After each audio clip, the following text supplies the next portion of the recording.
Now, having laid that foundation, and I want to share with you what I call 7 laws of wealth creation. 7. Now, laws and principles are universal. Laws and principles are universal. We know of different laws: the law of gravity, the law of self-preservation, the law of lift, we know the law of procreation, all kinds of laws. We know they are universal. So anywhere you go, land in Tokyo now, same law. Land in Switzerland, same law.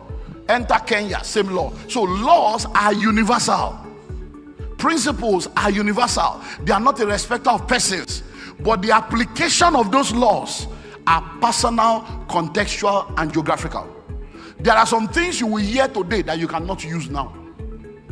You have to document it and put it on the shelf for the future. There are some things you will hear now that will be a deliverance of your past mistake. And you're like, Kai, no wonder. Now I get it. I'll go and correct it. So every time you hear a truth, know that this truth is important for your life, but look at your present context. Because I've seen people that will go into a seminar and they will tell them, you need to start your own business, be your own boss, and they'll go and resign on Monday. You don't have any savings, you don't even know what next to do. You say, because one man of God came, the keyboard was moving.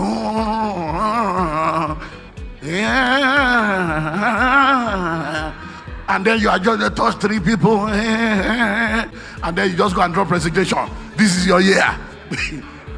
And then you are now sitting down, no money, nothing. What do you want to do? I don't know, but God will lead me. You are confused, sir. Hello? So principles are universal, but the application of those principles are what? Personal, contextual, and geographical. So you have to ask yourself, what is my own personal situation right now? This thing I'm hearing is very good, though. Because when you talk, you need to save. Somebody is owing 15 million. And you are telling him to save. Yes, savings is a law, but right now, let me pay the debt and come out. Let me come from below ground zero first. So you now need to understand that it's personal. It doesn't mean that the person telling you to save is lying to you. It just means that, yes, I need to save. So you now know you shelve it as a principle. But for now, let me come out of this debt first. Hello? Is it not somebody that makes money that can save? At least you first get a job first. So when they are saying savings, savings is powerful, you note it. Then you now go and look for a job so that you can get an income first. Hello? So it's personal. Number 2 is contextual. Your context is different from my context. Because we may all listen to the same thing, but we cannot all practice it. So you are listening now, and maybe you come and say, okay, husband and wife, when you wake up in the morning, you have to do your quiet time and pray together. The family that prays together stays together. You are in Nigeria, your wife is in Australia. You know that revelation, your context is true too, but for your context, it can't work. Because when you are waking up in the morning, they are about to sleep. Do you understand that? So when you are listening to things, understand it's not that the thing is wrong, but what's your context? Number 3 is geography. It's geography. So for instance, somebody can tell you real estate is very powerful. You can never go wrong with real estate. It's truth. But if you go and buy land in Ukraine now, it might be a wrong investment. Why? Because of the geography. 2 things can be true at the same time. Something can be true at one level and become a lie at the next level. Do you understand? There's something that they can tell you now is true. But if they tell you the same thing in 5 years' time, it's a lie. You say, what do you mean by that? When you are not married, your parents will tell you, don't allow a man to touch you. Don't sleep around. That's the truth. But when you get married, if they tell you that, that's a lie. The same woman that told you not to allow a man to touch you will say, don't deprive your husband. Make sure you give. You say, but mom, you say you should not touch me. That was then. This is now. So laws and principles are universal, but the application is personal, contextual, and geographical. So if it's not working for you, don't fight the law. Don't fight the principle. Find out why. Why is it not working? Because the question you ask determines the answer you get. Sometimes when people are asking questions, they say, what can I do to become rich? What can I do? Sometimes that's the wrong question. Because you have not been jobless, you have been doing something now. The question should actually be, why am I not rich? When you say, why am I not rich? You open a different portal. You now begin to realize that there are some things you are doing wrong that you need to adjust. Because you're already doing something now. So if, for instance, you have an electrical appliance, there is a on button, the off button, the pause button, the forward button, the rewind button, all the buttons are there, and you are pressing all the buttons and it's not working. You say, all this thing is a scam. It's a scam. I press on, it didn't on. I press off, it didn't off. No, it's not a scam. Why is it not working? And then you now come and say, there's no battery. Oh. There is no battery inside. Or you are not switch it on. No. Do you understand? At the hotel yesterday, my wife thought she was charging her iPad. So I wanted to charge my own phone. He said, go and charge it in the other room. I'm charging something here so that you can remove my iPad. I've been charging this since morning. And I got there, I saw 21%. I said, I charged this since morning, only to discover that the socket was not on. So I said, babe, nothing they charge you. This is money. Do you understand? So you may be pressing button, but the real thing that needs to be done, you have not done.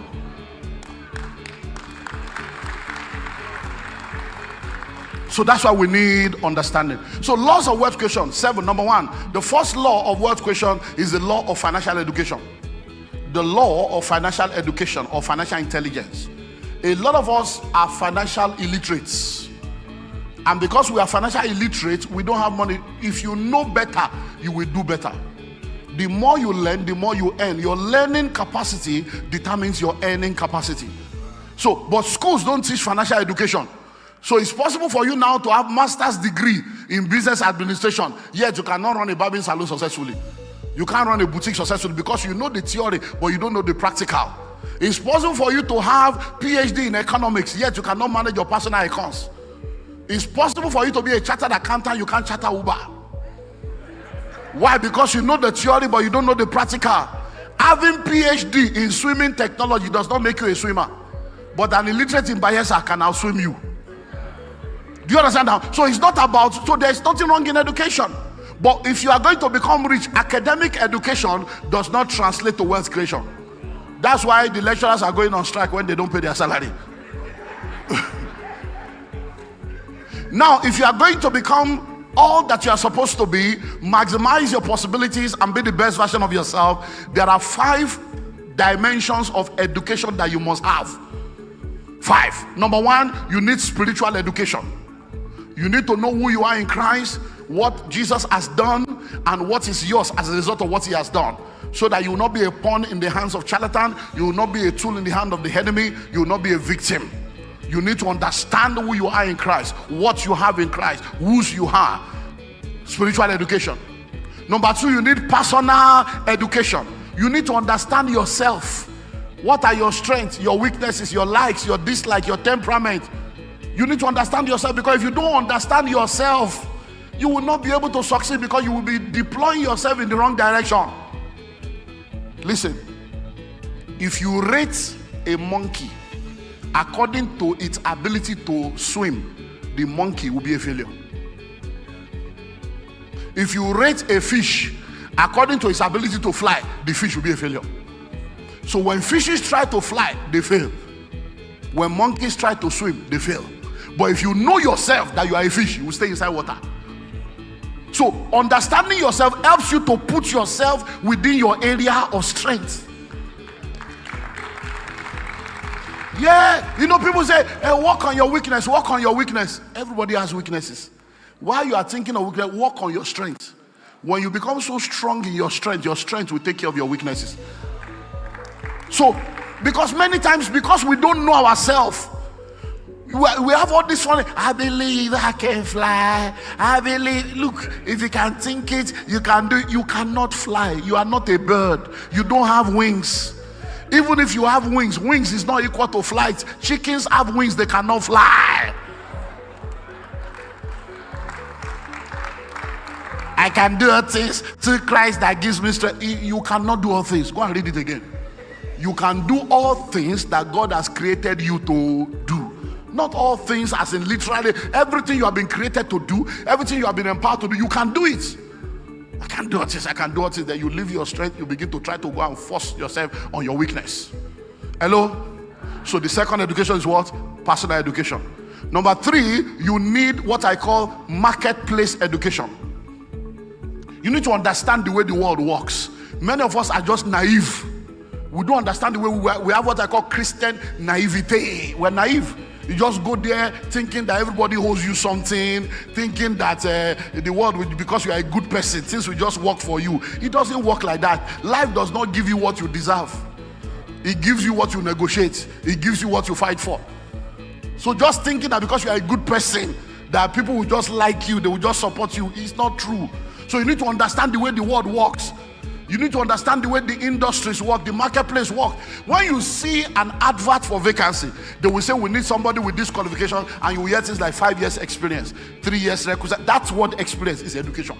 Are you educated in the way the marketplace works? Do you understand the reporting system? Do you understand teamwork? Do you understand loyalty? Do you understand tasks? Do you understand? So do you understand how things work in the market? Number 4, you need academic education. Academic education. Look, I know there are a lot of people that are pushing all this narrative, school is a scam. School is not a scam. Oh. It's a curriculum that is a scam. School is not a scam. Oh. An educated driver is better than an uneducated one. An educated dry cleaner is better. There is something education does that changes the game for you. So don't let anybody tell you, hey, it's not by education. No. But you see, the curriculum is a scam. So all you need is to now redefine education. Because those who created the academic institution and the educational system, they did not create it so that they can empower you to be rich and wealthy. They created it so that you can be trained to work for them. It's a capitalist principle. You know, I can't go into all the story, but get the books. So you need education. Now listen. Education will do 4 things for you. Education will help you to be able to read, so that you can read contracts and not sign away your life. And then you begin to blame them that they are using you. They are using you. If you don't want to be used, be useless. They are using you. Nobody you sign up. Education helps you to be able to read. Number 2, it helps you to be able to write. So you can write. Number 3, it helps you to be able to calculate. Arithmetics and mathematics, so you can do calculation. And number 4, education helps you to be able to think analytically.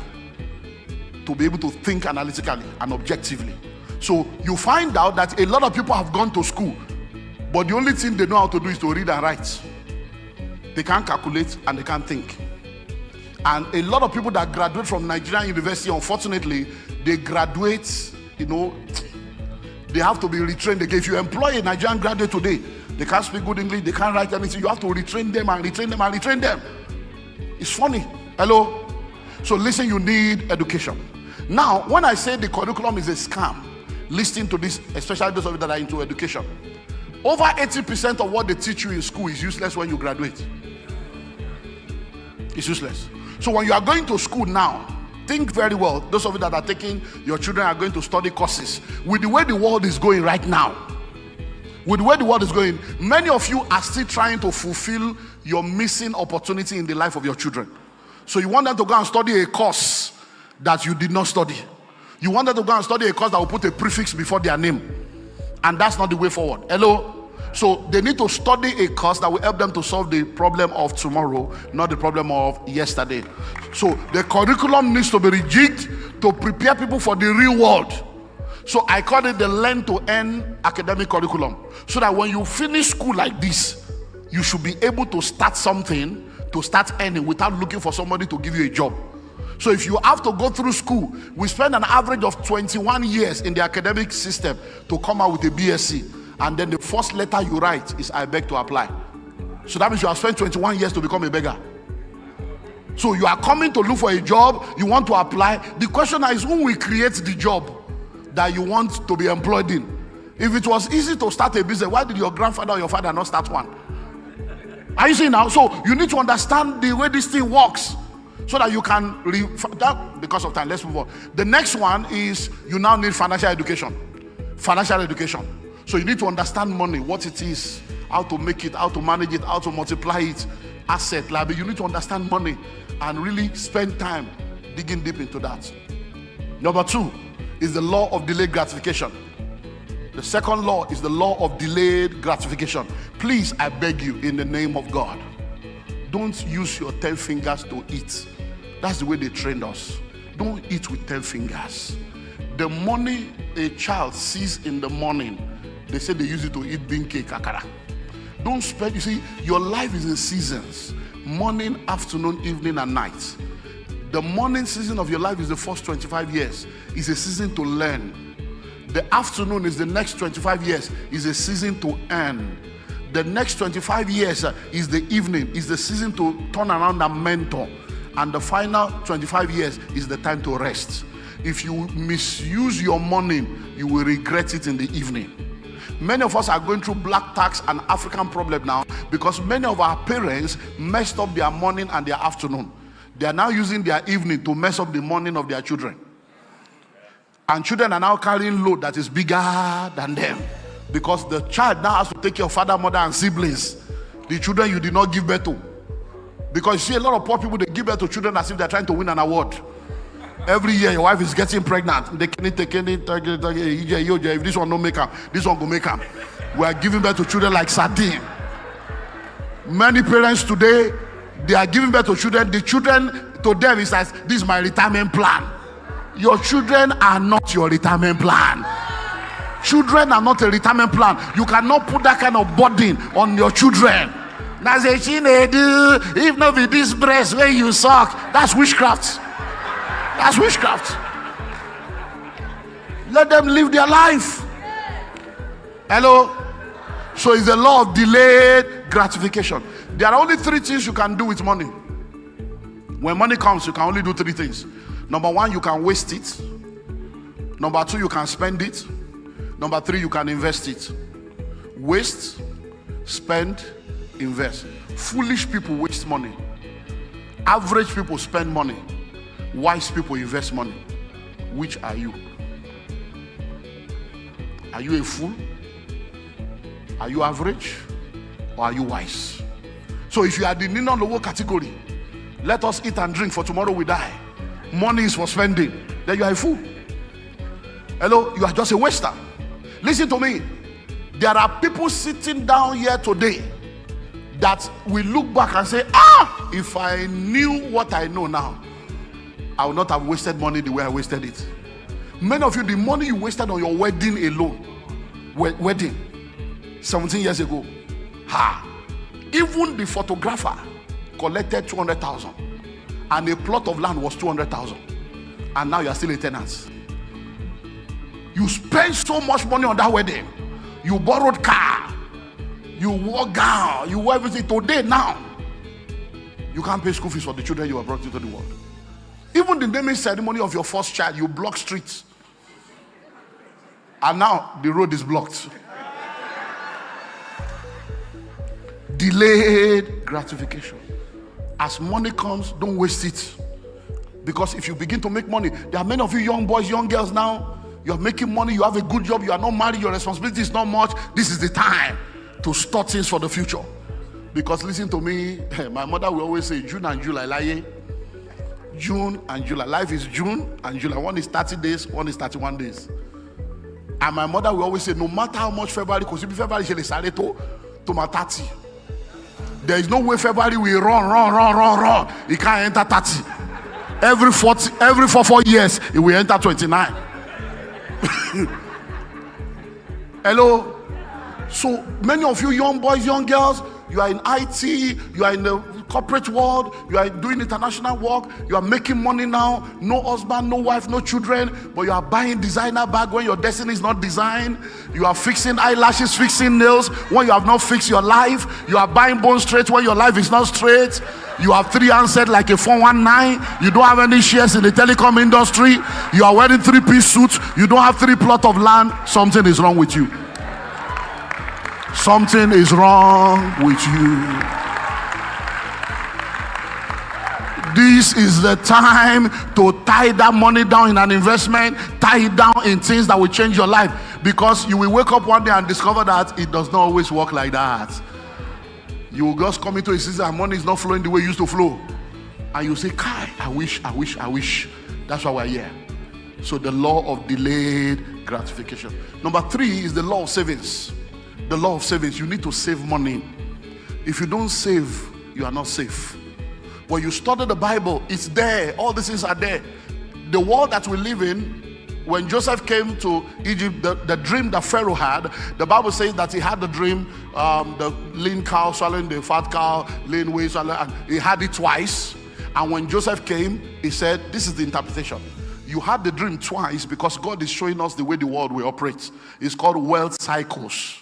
There will always be 7 years of plenty, 7 years of famine. So the principle is that seasons of plenty and seasons of famine will always be in the world. So what you do in the season of plenty is what will help you in the season of famine.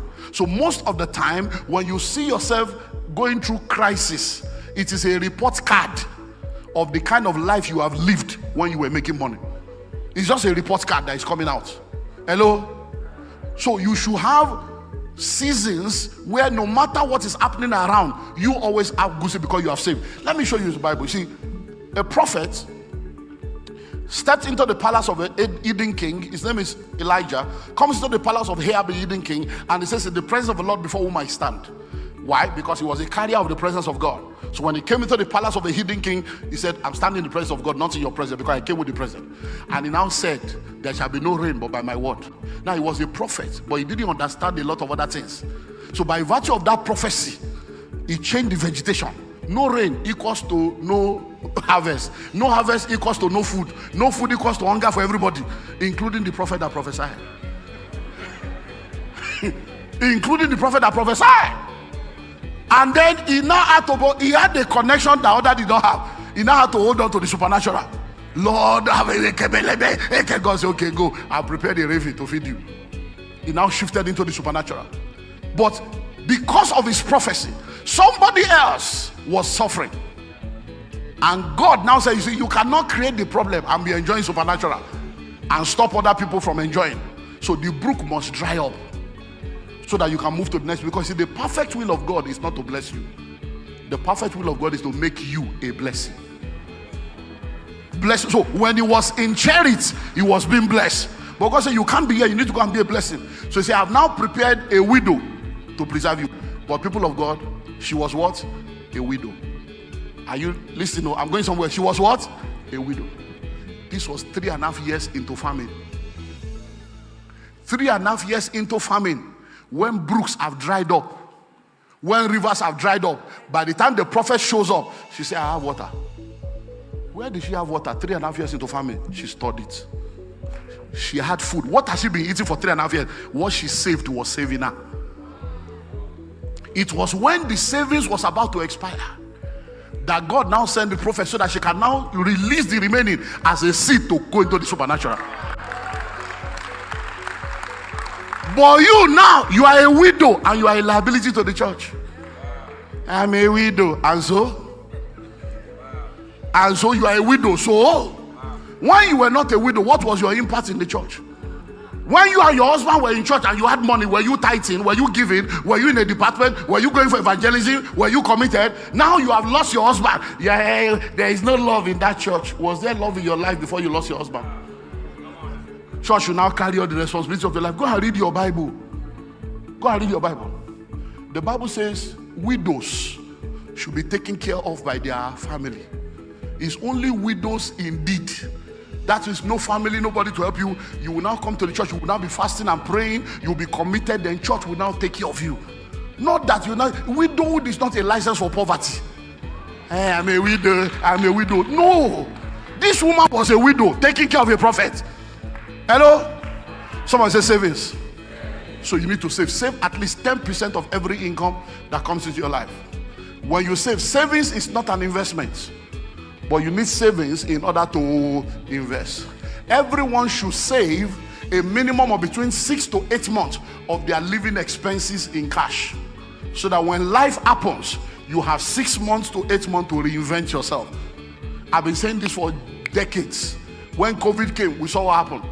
A lot of people that you thought were okay, COVID revealed their deficiency. Some people died in COVID that you thought were rich people. Were doing GoFundMe to gather money for their widow.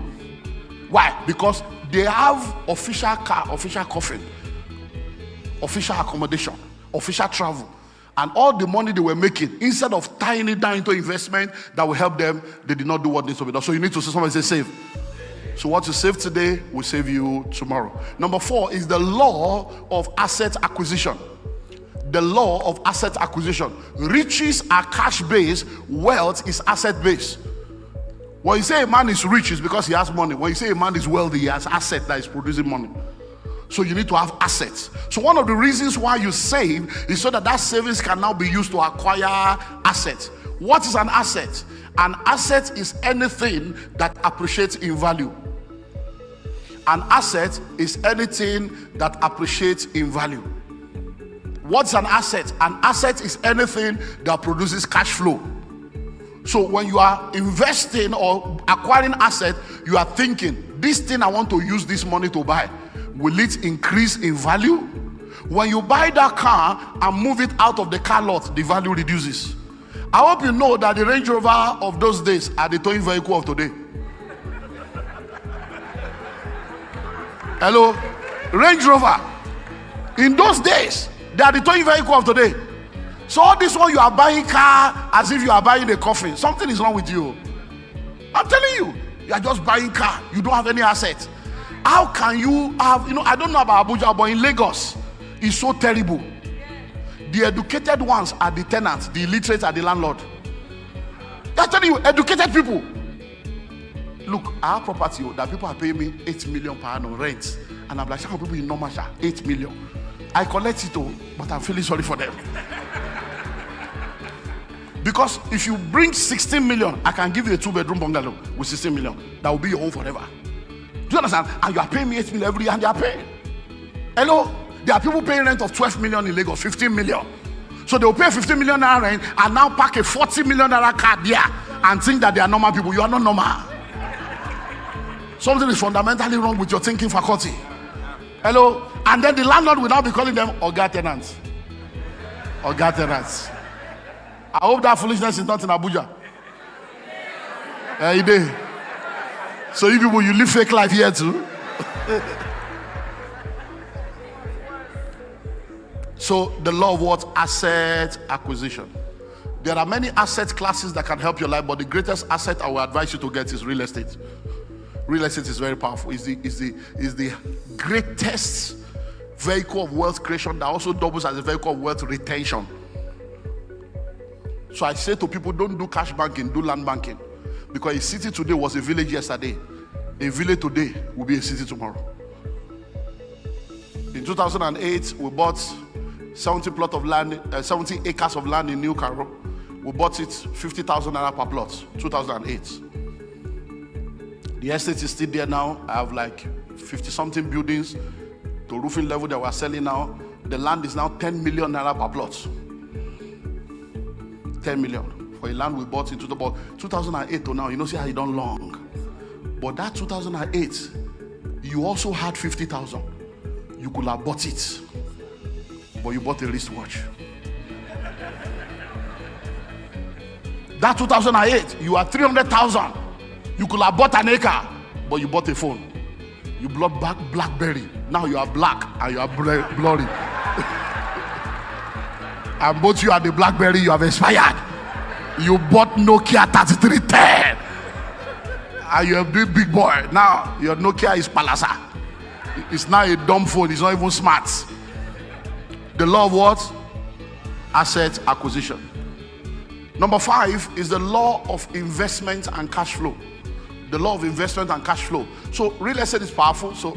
But in investment, you need to now look at different investment vehicles that you can explore. So let me run you through some things you can explore. You can explore money market. You can explore the capital market. You can explore collaboration. And you can explore intellectual properties. So let's start with money market. So money market is you investing in financial instruments in different levels. So you can do fixed deposit, call deposit. You can do bonds. You can do treasury bills. You can do mutual funds. You can do annuities. All these are financial instruments. Or you can do stocks. You can buy shares of publicly quoted company, both locally and internationally. So any product you are using that you see people using that is becoming popular, see how you can buy into it.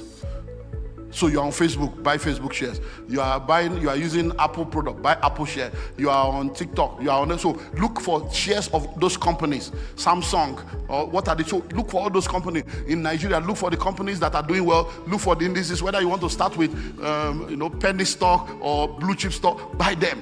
The Nigerian stock market is doing extremely well, and it's been doing well in the last 2 years. But people are not aware because they are still clouded by the 2008 crisis. And they don't know that there's so much money now in the stock market that people are making money. So you can do that. Then you can do collaborations. What do I mean by that? You see, it is better to own 10% of $1 billion than to own 100% of zero or 100% of 100. So you may not be an entrepreneur, but you can be a part owner of businesses. You can become an equity investor and say, okay, I want to own 5% of this business. So you have heard of Paystack, you have heard of Flutterwave, you have heard of a lot of IT companies that have grown to become a unicorn, that doing $10 million and above, and many of these people are cashing out. When this guy starts, maybe all they need is $10,000. Because I'll give you $10,000 for 30% equity. And if it works, it works. If it doesn't work, you move on with life. But once you click, you'll be amazed. So you can become a part owner of others and do joint venture with people and do collaboration with people, and it will help you. And then you can go into what is called intellectual property. You can buy gold, and I'm talking real gold, and then you can go into intellectual property, which is investing in yourself, producing products and services that belongs to you. Like all my books now, I've written over 100 books. So some of my books are in Ukraine, Russian language. I'm getting royalty. Some of my books are in 9 of my books are in French languages. All over, I'm getting royalty. My books are on different platforms. I'm getting royalty. So I sit down, I walk, I no walk, money they flow in different currency. My children would be enjoying. So it's because of investment. So look at what you can invest. It's called the law of investment and cash flow. So what you are thinking of is, what can I put money into that will continue to produce money for me without me having to do anything else? Imagine now that you have, let's imagine that you have 10 houses. So if you start working at 25 and you are not able to get one house every year, if you get one house every 5 years, it means that after 25 years of laboring, you will have 5 houses. After 35 years, you have 7 houses. If those 7 houses are giving you 10 million per annum, that's 70 million from rent without doing anything. That's how people become wealthy. It's not to be doing fasting and prayer without investment. Hello? When I came in contact with this revelation in 1997, my story changed. 1998, I did the first wealth creation seminar. I told my father, my mother, my brother, the whole family. I called all of them from everywhere. I said, I'm about to do a 5-day seminar, Wednesday to Sunday. I said, Daddy, you must be there. Mommy, you must be there. Or else you won't disown me, I will disown you. Everybody, I'm not a breadwinner for anybody. Come and learn how to win your bread and start your own bakery. I called all my younger, I told all my church members, I said, listen, I was still poor, so it's on tape. You know, we used to have cassettes in those days, VHS. It's on tape. I said, keep this tape so that when I become a billionaire and they say, oh, this pastor, church money, we use this one to slap their face. So I did the seminar and I told everybody, I told them, I said, you can give tithe and still be poor. 1998. So as you are bringing 10% tithes, also be doing 10% savings. So I command you in this church, all of you go and open an account. As you are bringing your tithes, be saving. And so the first years we ever bought was Ashaka Cement, 1998. We all started like that, little by little, little by little. So it's not so nobody can come now and say, I'm not that kind of person. They know. Hello, they know. So I am rich and I spend my money with joy. Because it is my money, I labored, I invested and got it. So it's not your tithe and offering. Hello? So the law of what? Investment and asset acquisition. Number what now? Number 6 is the law of multiple streams. The law of multiple streams. And please listen to this because of time. Time is running. But Mama said I should finish this. So, so the law of multiple streams. Please, see, this law is a whole message on its own. But let me see how I can run through it now. Listen, the law of multiple streams Many people in our world today, they are involved in what I call multiple struggles. You are just a struggler and you think that you are a rich person. No, you are poor, but you just don't know. So you see, when I'm looking at, I'm seeing elderly people, no young people, so that can I have just 4 volunteers? Just volunteer yourself for me. Come out, 4 people, just follow. Make I use you do example, so that I will just show the example of it. Because if you get it, you get it. See this one. Thank you, sir. Please line up 1, 2, 3, 4. Because many of you are very hardworking, but you are not smart working. There are 3 work that will change your life: hard work, smart work, and network. So many of you are very hardworking, but there's no common sense to the work. Many of you are working hard, you are working smart, but you are not in the right network. So hard work, smart work, then what? Network. Because who you know and who knows you determines how far you go. You see, in this life, nobody goes up. You are brought up. Were you not brought up by your parents or your guardian? You can't go up. Nobody climbs that ladder. Somebody will have to bring you up. I hope you know that there are clubs of billionaires in Nigeria. You can't apply. You can't pay money to enter. Somebody inside must recommend you, and they will go through scale to bring you. Say, my friend wants to join. There are clubs in Lagos. I don't know about. There are clubs in Lagos to join. Every year, you pay 50 million. Yeah, that's membership fee, 50 million every year. But guess what? There are people that have dropped 50 million 4 years ago. They never accept them. They are on waiting list. Yes. There are 50 million in an account. They are waiting to qualify 4 years later. I still got a call. I said, hey, I paid 2 years ago. Let me talk to them. I said, no, the waiting list here. It's not yet your. Because when look, many of you don't understand. When I look at Christians, I say, oh, this Christian. There are people that run things in this country. That run things in different sectors. Gatekeepers, power broker. It's not, many things are not done in the office. They are done on the golf club. They are done in the beer parlor. They'll just okay, no problem. No, just send me, I will send it to you tomorrow. And it's not, you will be there. Be writing proposal, be doing PowerPoints. Be doing PowerPoints. Because you know the reason why those clubs are the way they are. By the time you get in there, for you to even be a member, nobody looks down on you. For you to be in that room, you just sit down, go to walking around, everybody just moving around. When you go to, hey, how are you? They will greet you with honor. They won't say, who are you? Because they know that for you to be in this club, you have gone through, so you must be somebody. You may be my next key, so I can't look down on you. So this one you are fixing an appointment. They say come 8 months later. It's just I'll be trying. Oh no problem. This is my car. Hello, done. Hello. So I'm going. So now, you know what many people do? It's called multiple struggles. It's almost possible now that when you go outside the church now, you see some people that will be selling after church now. They will open their booths. They are selling wigs, selling perfume, selling clothes, selling shoes, selling all kinds of things. Those same people have a job. But they call it side hustle. That's why you are still hustling. So now, let's look at these 4 people. So, what's your name, sir? Celestine Babayaro. So Celestine. So let's use case study. They are all Celestine. So Celestine is a teacher. Hello? He teaches in a school. And he earns 500,000 every month. But see, Celestine is not just a teacher, but Celestine has a car, and when he's going to work in the morning, he uses it for transport. When he's coming back, he uses it for transport. Weekend, he does transport. So Celestine makes money with transportation, and sometimes, apart from the 500,000, he can net 200K with the transportation. So Celestine is now earning 700,000. But see, there's something about Celestine. Celestine has a good voice. So, and sometimes they invite him to be an MC or to be a compere. So sometimes in a month he does 1 gig, 2 gig, and sometimes he charges 500.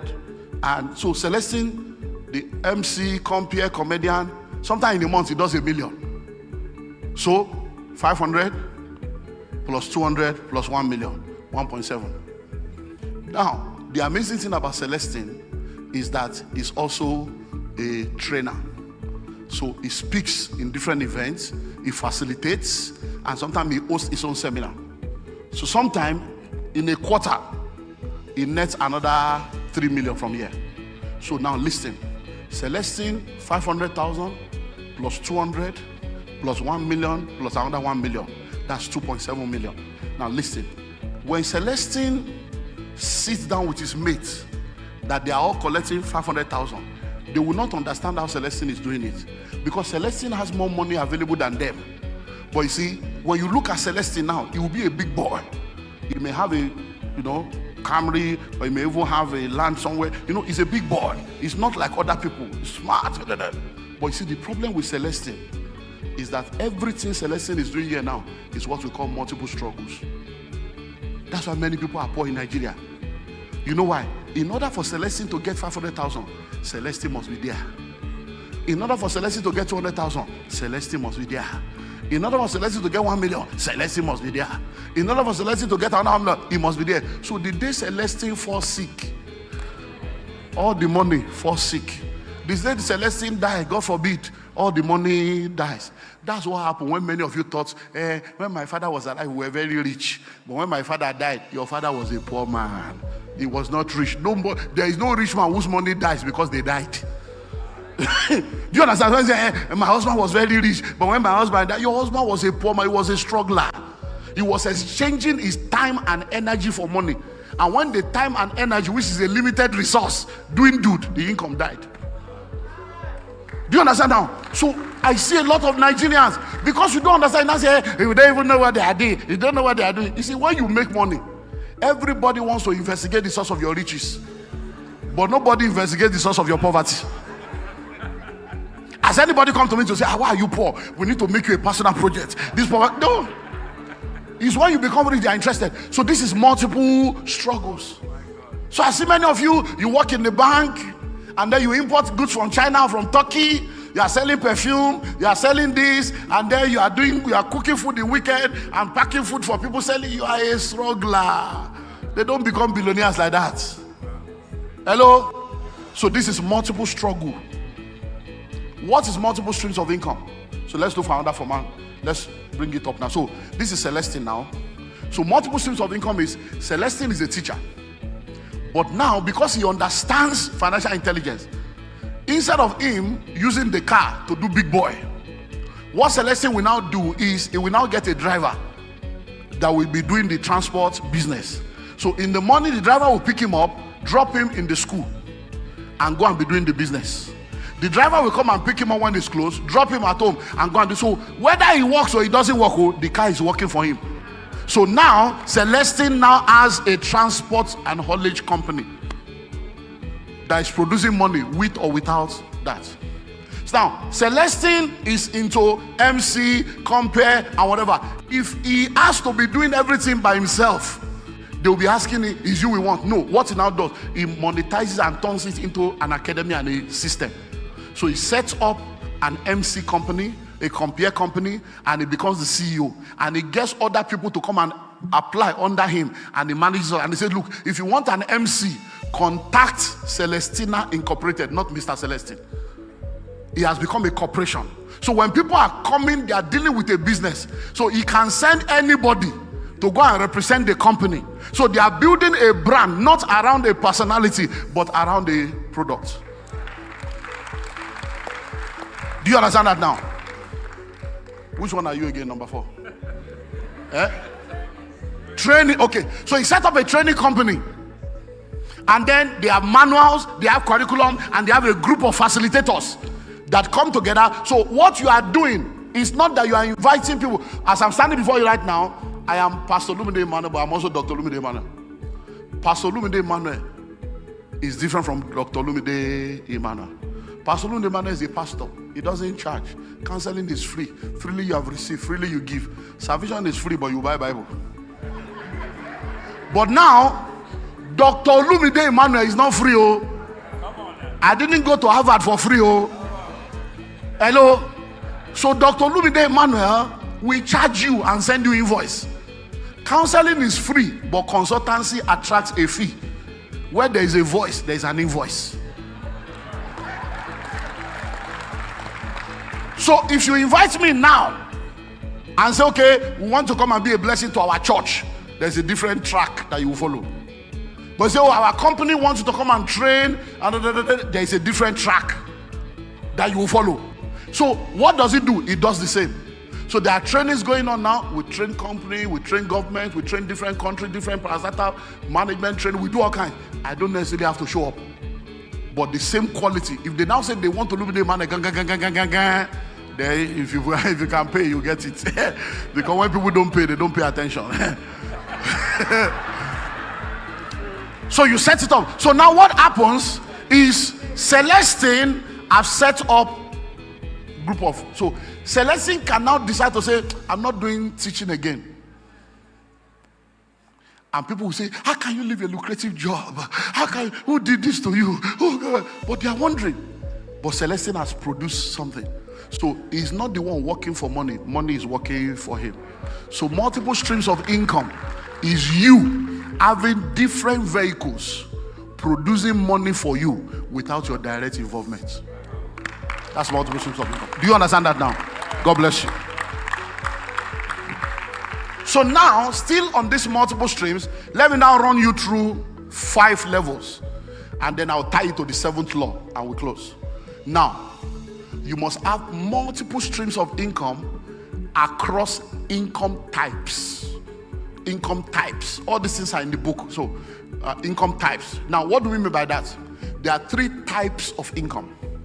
There's what we call once and only. They call it end income. You labor once. For that one labor, you get paid once. So that's one kind of labor or income. The other one is once and always. You labor once, but for that one labor, they continue to pay you forever. So now, when I come to speak, is one labor. I get a speaking fee if I'm speaking in a place where I'm collecting a fee. But they won't pay me again because until I come again, they won't pay again. So for me to be paid again, I have to come again. Do you understand? Now, if you are a fashion designer, you sew a wedding dress, they pay you. But they won't come back and pay you again tomorrow. To pay you again, you must sew another one. So that's one kind of income. You should not stay on that level because that means you will struggle all your life. The second one is you labor only once. But for that one labor, you are paid continually. So now, I'm a landlord. I have properties in different states and in different countries all over the world. So every month, rent is coming from all the countries. So, but I only bought that house once. I only built that house once. But for the next 100 years, they will be paying rent and renovating it for me. So that is another kind of income. It's called once and always. The books you are buying now, I wrote the book once. But for the next 100 years, people will be paying for that book. So that's the third one is free flow. At that third level, you don't even need to labor. Let the money labor for you. So instead of you laboring, let the money be the one laboring for you. So when I say you need multiple streams across income types, it means that you should look into your life and ensure that as you are growing, you are eliminating that first one. And you are left with the second and the third. Because your health, your energy, and your time is limited. So you can't continue to exchange your time and energy for money until you are 50 and 60. It's an error.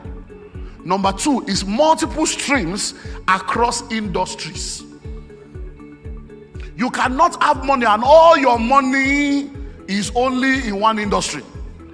Look, when COVID came, I had billionaire friends that struggled. I had a friend when we were talking, he said, because many times I would tell this guy, let's do this. He said, no, I want to be focused. I want to be focused. I said, look, focus and diversification are not enemies of each other. I said, look, I have studied this thing. When it comes to money, Genesis to Revelation, I have studied Bible, 8 months of an encounter. When it comes to education, I have got to double PhD. So I studied this thing.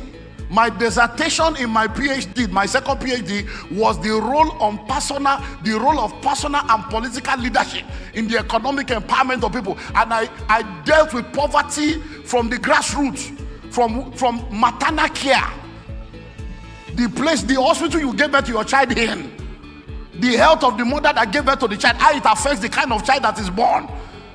So I did. So I told her, I said, look, it will just be arguing, no problem. Guess what? This my guy is a billionaire. He has 4 hotels, 6 multi-purpose halls, and it's one of those that rent. If you are doing event, all this crusade, he has all the equipment, state of the art, Reambonke level. But when COVID came, everything zero. No event. 6 event center. This guy was doing 300 million a year. In COVID, the guy was on 0 level. You now know the funnest thing. Tell me. Because people were locked down in the hotel, he could not evict them. So they were sleeping in the hotel for free for 6 months. He was burning generator. They used inverter died. He was still feeding people. They were saying they will pay later. We'll pay later. Those that had card in the system, they were collecting money from the card until the banks shut down. What are you talking about? Why was he in that trouble? Every investment he had was in one industry. Multiple streams across industries. So you must have money in economy, in farming, in tech, in everywhere. I did not have any investments in health until COVID came. When I sat down at home, and every time I hear essential worker, I told my wife, I hear Leo, okay, it's essential. But all these are not what we carry. We are not essential workers. These medical people are the essential workers. I didn't have any money in the. Immediately after I said I must enter that field. Now I have money in the pharmacy, America, I put money in every health I can put money into. Hello? Multiple streams across what? Industries. Number 3, multiple streams across geography. I have a friend, my very good friend. Every investment he has is in Ukraine. He left Ukraine after 30 years as a refugee with nothing. The only thing he has is 2. Number 1, the house I bought for him in America, and the property he has in my estate in Nigeria. Those are the only 2 things he has after 30 years. But why? All his investments is in one geography. Do you know what happened in Zango, Qatar in those days? Do you know that people have property now in Bornu, Benue, and all that they cannot go? I have one of my sons, he's a billionaire. He's one of the major gold dealers. He can't enter his gold in Zamfara. They have blocked him out. I have another man, a billionaire, a 71-year-old man, 4,000 hectares. The number 2 farmer in the whole of Ilorin Kogi area. The man is struggling now. All the money he has in the bank. He said, sir, I don't understand this thing again. He can't enter his farm when S-Men came. 4,000, not acres, but hectares. He's thinking, he can't enter his own farm because of insecurity. The money he had in the bank, this guy had over 4 billion naira in bank. I told him, Baba, let's change this money to dollar. Let me help you invest in abroad. Hey, multi that guy. All this American thing, I don't understand. Let my money be in that bank. Before it's very high. The $4 million, 4 billion naira, that and dollar was 300 and something. Before it's very high. The 4 billion is useless. Before it's very high. So multiple streams across what? Across geography. Number 4, multiple streams across currency. None of you that say you are rich, you are just a poor man. If we change all your money to pounds now, you see that you are a poor man. It's only in naira you are making noise. When they wanted to redecimalize the naira like CDs, Nigerian billionaires were provoking. Because they know, say, all these millionaire, you will just become a poor man overnight. So you need multiple streams across what? Currency. So those in my mentorship platform, within 2 years maximum, you must start making money in dollars. Because that's the currency of trade in the world. So you can't be in Nigeria. Everything is done naira. Now, many of you are sitting down here right now. You say, my children will go to school abroad. Now, naira, you go change to that abroad. Hello? Imagine paying school fees of $14,000 2-3 times a year. Do you know how many people have brought their children back to Nigerian schools because of pounds? Because of dollars? Hello? So you need to have what? Multiple streams across currency. You can't be making money only in naira. If you want to buy property abroad, we are here. I have office all over. I can get you property in London, anywhere. Contact us, we'll get you property. A whole house, you go to collect rent every month. So these things are there. So instead of you just keeping the money there, do you know that 17 million is $10,000? Now, average. 17 million, no, $10,000. But if you leave that 17 million there, by next year, what 17 million can buy this year, it will not be able to buy. But if you change it to $10,000, join the fractional ownership. 10 of you, 10,000 into 10 places. You buy one house, $100,000. And you start earning $1,000 every month immediately. And the house is your own forever. No mortgage, cash. You have 170 million, you buy a whole house. And that 170 million, if you put it in the bank before your very eyes, is the value. Across what? Currency. Finally, multiple streams across realms.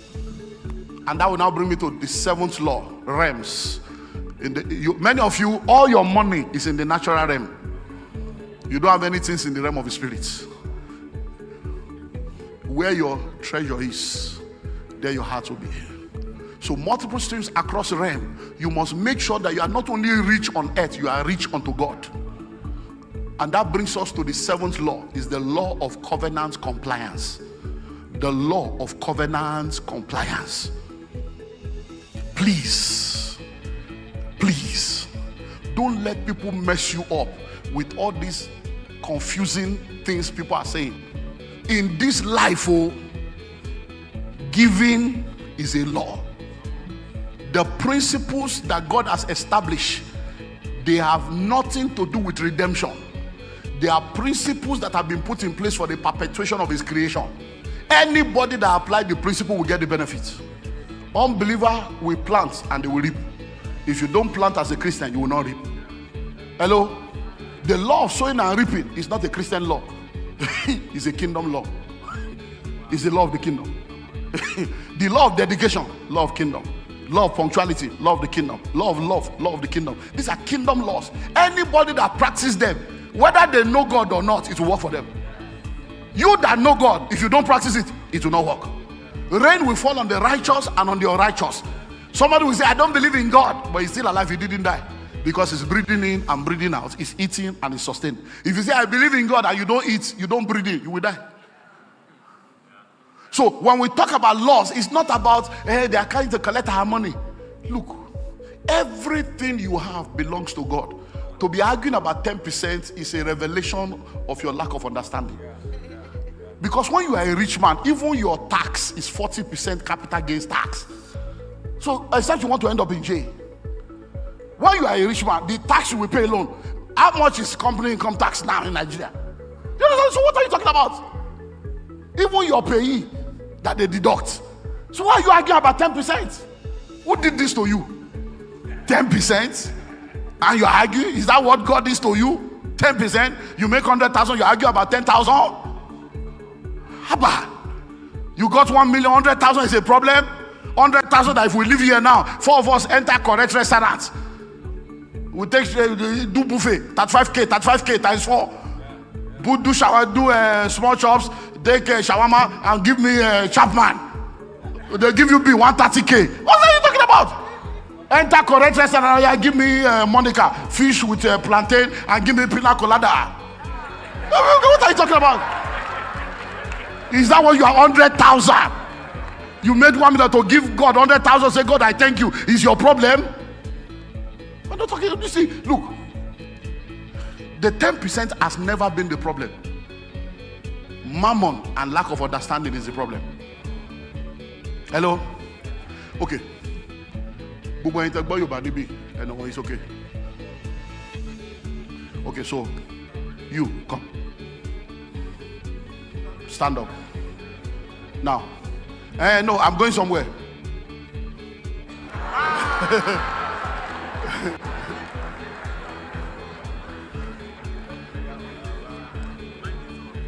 Okay.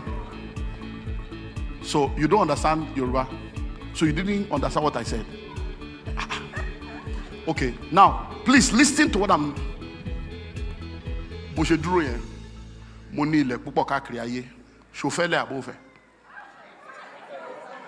No, don't. We are preaching. Now, monile ni bigam ati kwa wole konton. Mo le fún ele kan chauffeur above. Now listen. Please, I'm showing you something. Now, I asked him, I said, I have land all over the world. Do you want or not? He didn't answer. I asked, I said, I have houses. Even in this Abuja, I have houses we have almost completed. I can give you one. Do you want? He didn't respond. Now, listen. Why did he not respond? Is he a bad person? Is he an ignorant person? Is he a disrespectful person? Is he dishonoring me? Is it that he doesn't want? Why did he not respond? Does you understand? Anything you don't practice, you don't understand. God bless you. You don't understand. That is why I believe more in teaching than preaching. Preaching does not disciple people. The problem of the church is discipleship. We have too many children and kindergarten in church arguing over irrelevant things. They're like children playing in the market square. Hello? Preaching does not disciple people. Preaching will inspire, stir up, motivate, challenge, but only teaching disciples people. When people understand something, you can't take away what somebody understands. So when you see that all these one people are talking about tithing, there is no way you can confuse some people because they understand what they are doing. They know that, hey, I'm not trying to bribe God. They know that they know that everything I have belongs to God. The 10, I am bringing it as an act of worship, in acknowledgement of the fact that God is my source. That's all. It's not because if you get that, no, they are doing with understanding. And let me help you get this. The 10% is not the problem. I said it in the first service. If you get 100,000 now, 10% is the tithe. It's 10,000 your problem. Really, think of it. Before you leave here now, you can still send 10,000. So you can even give 10,000 to somebody at the gate. It's not the tithe 10,000 that is the problem. You can eat 10,000 food without feeling it. You can go to a restaurant. You can go to movie cinema. Do you know that some of this ticket premiere is 8.5, one ticket? And 4 of you will go and spend 30K and take popcorn and come back. It's not the 10,000. But everything that God places a demand on becomes a point of contention. That same 10,000, when you now put it in an envelope, it becomes big. 10,000. That 100,000. 100,000. I'm telling you. You see, when people argue about false fruit and all these things, I say it's just that you don't understand. So I ask questions like this. Have you ever gone a whole year without salary before, or 6 months, and people say, yes, I didn't have a job for over a year, but you did not die. For over a year, you didn't have a job, but God took care of you. You now got a job, bam! First salary, 350. Then I say, bring the 350. Say, I cannot give you first fruit. What's that? Old Testament, New Testament. You start arguing. The same you that didn't have anyone. You will be singing, if you can use anything, Lord, you can use me. You can use anything, Lord, you can use me. Take my life, Lord. Now, the money has come. He said, no, this one, all these churches, they are using us. All these pastors, they are using us. Nobody will say, may God use you. If you don't want to be used, be useless now. Hello? Let me close by helping you understand this. The seed of every fruit is poison. The seed of every fruit is poison. You see, when God created the tree, in every tree there is a fruit, in every fruit there is a seed. The chemical composition that produces the fruit is always inside the seed. So whenever you eat seed, you are eating poison. If you take orange now, put your finger inside, bring out those seeds, put it in your mouth and begin to chew it.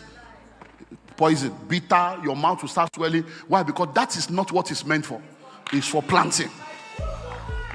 If you take mango now, after you finish eating the mango, cut the something and eat it, you are poison, you are going to hospital. Because the seed of every fruit is poisonous. Because that's where the chemical composition for reproduction is buried. So you don't eat seed, you plant seed. So every time money comes into your hand, the 10% of that money is the seed. It's poison. It's poison. So when you eat that 10%, that was the seed that will reproduce the other one. You have just chopped poison. You say, but I'm alive. Adam ate the fruit and was still alive, but he was dead. Something died, but physically, biologically, it was alive. Every time you eat what you are not supposed to eat, something dies, but it's not physical, and you are not aware. Opportunities that could have come that will not come. Speed that will have been experienced that will not be experienced. Things that will have come by grace that you now have to labor for. But because you don't know what you have lost, you didn't know. Every head bowed in Jesus' name.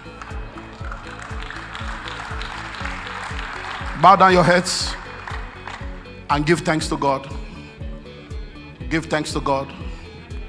Mariando Kro.